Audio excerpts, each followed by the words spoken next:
India. তো এখন ওই পাশে তার কাটা বের হয়ে গেছে। হ্যাঁ, তো সো লাভলি অডিয়েন্স,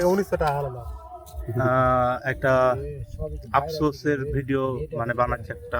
আমরা গভীরভাবে আফসোস করছি। হলো কি জানো, যখন আর বাপরা গল্প করে বা দাদা দাদিরা গল্প করে যে আপনার হচ্ছে এই যে ইন্ডিয়া, তো এখন ওই পাশে তার কাটা বেড়া হয়ে গেছে। হ্যাঁ, তো আগে হচ্ছে তার কাটা বেড়া ছিল না তখন। আগে বলতে 2009 হচ্ছে তার কাটা বেড়া হয়েছে।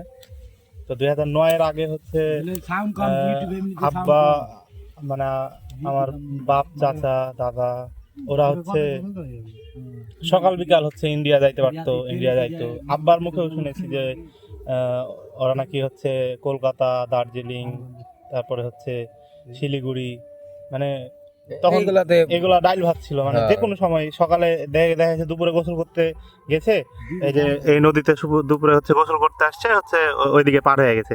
পার হয়ে আবার ওইদিকে তো আমাদের রিলেটিভ আছেই। মানে বিশেষ করে আমাদের যে গ্রামটা, এটা হচ্ছে গ্রামের নাম হচ্ছে চরধরমপুর গ্রাম। তো এখানে হচ্ছে আপনার 90% পরিবারই হচ্ছে ইন্ডিয়ার থেকে আসছে।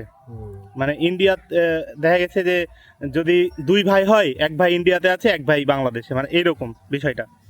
তো ওই হিসেবে হচ্ছে আমাদেরও হিউজ আত্মীয় আছে ওই পাশে। আপনার আমাদের যে বাড়ির বরাবর হচ্ছে নদীর ওই পারে। তো তখন 2009-এর আগে বা আব্বারা যখন আমাদের মতো বয়সে ছিল, তো তখন হচ্ছে ওরা যখন তখন সকাল বিকাল যাওয়া আসা করতো। তো এই যে এখন আমরা মানে আব্বাদের ওই বয়সে আইসা হচ্ছে আমরা আর যাইতে পারছি না।